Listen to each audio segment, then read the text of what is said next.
What's up everyone? Alex here.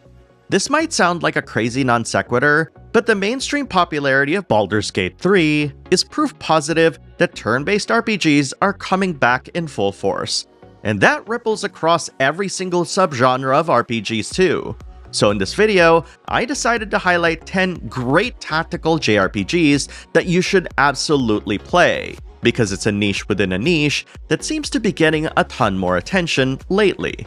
Obviously, there are a ton more games in this genre that deserve to be on this list, so post your favorites in the comments below. Let's begin. What if Persona got turned into a tactical RPG? No, I ain't talking about the upcoming Persona 5 Tactica. I'm talking about Shin Megami Tensei Devil Survivor. Sure, it doesn't have the now staple confidant/social link system, but Devil Survivor captured a feeling of uneasiness that permeates the beginning of every modern Persona title. That feeling that there's something weird in your neighborhood, with no one to rely on, but a weird machine that can also somehow summon demons. Beyond its motif, Devil Survivor also has a fun combat system, fantastic characters, and a ton of customization options that'll get unlocked a good chunk of the way through. Nevertheless, this is one of those Shin Megami Tensei games that I would love to see ported to modern consoles, as it's currently stuck on the DS and 3DS, being sold physically for a ton of money. Come on Atlas, port this thing, will ya? I had the pleasure of playing Shining Force 1 and 2 with my wife a few years back, and I have to say that it holds up very well to this day. These are usually bundled with a whole bunch of other Genesis titles, making them easy to pick up and play thanks to built-in save states. Shining Force doesn't have permadeath, and mechanics such as terrain and direction facing have either been simplified or absent, especially in the latter's case. What I love about its combat is that you get to see an animatic that plays every time a unit attacks or casts spells, making every sortie feel action-packed, while still remaining turn-based. So go check out your Genesis or Mega Drive collections and pop these games in. It's quite friendly to beginners, and it's a great game to play, even for seasoned veterans. While there are some people who complain about how Triangle Strategy spent more time on its story rather than creating depth in its gameplay, this ignores the fact that the narrative being told has a ton of depth and made players all over question the choices they made in multiple ways. And because its developers focused heavily on streamlining its combat and progression systems down to its most distilled version, it allowed newcomers to tactical RPGs to focus on developing unique strategies with their chosen units, and enjoying the kinds of combo attacks and gameplay complexities that many genre veterans have loved. And in that sense, Triangle Strategy succeeds where no other game in this genre does, which is why it absolutely deserves to be on this list. In 13 Sentinels Aegis Rim, battles play out in real time, tasking you with defending your base against an armada of aliens out to destroy the city. What makes this more manageable than other real-time strategy games are the elements it borrows from Final Fantasy's active time battle system, which allows you to pause the chaos on screen while you issue commands to each of your mechs. But perhaps its biggest innovation has less to do with these battles and more to do with catering to what you want to do each time you play the game.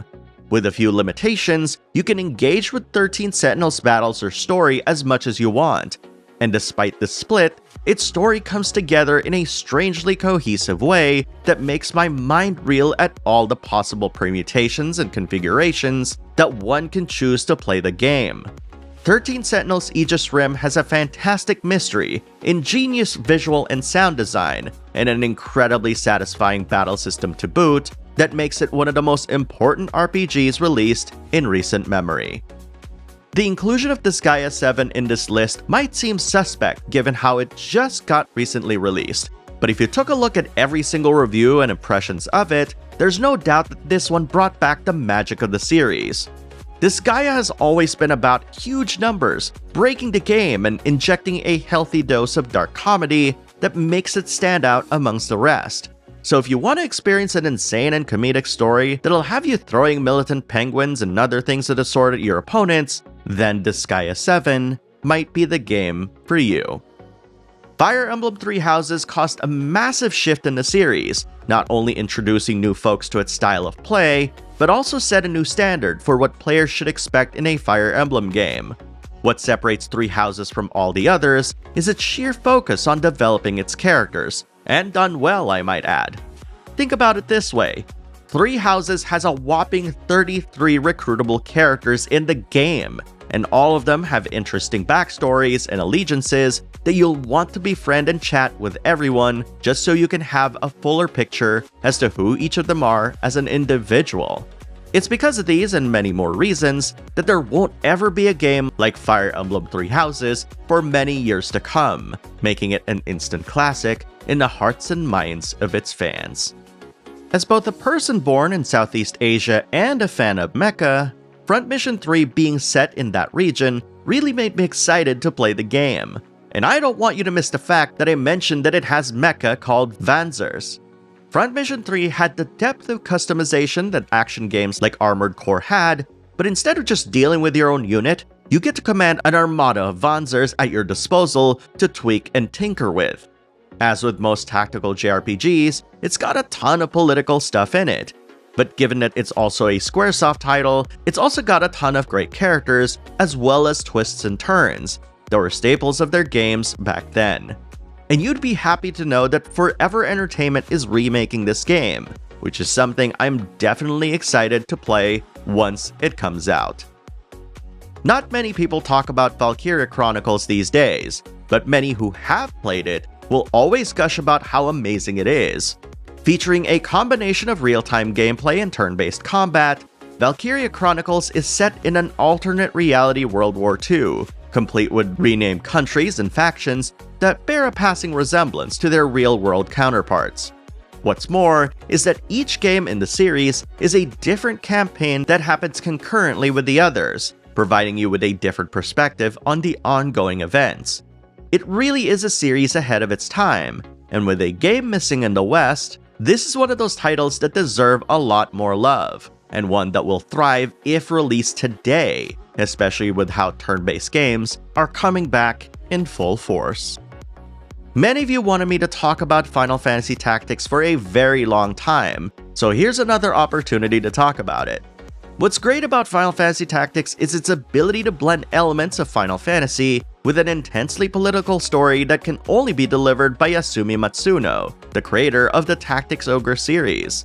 Yet despite its strong political lean, there's so much drama and character-driven moments in Final Fantasy Tactics that helps it consistently rank as one of the best tactical JRPGs of all time. And with the rumors of a remake, I wouldn't mind seeing Final Fantasy Tactics released on modern platforms, especially now that there's a ton of new fans of the genre.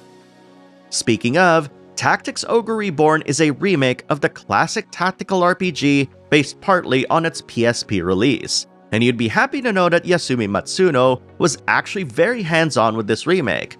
Ultimately, Tactics Ogre Reborn is an incredibly selfish game, and one that will test the patience of even the most hardened tactical JRPG fan.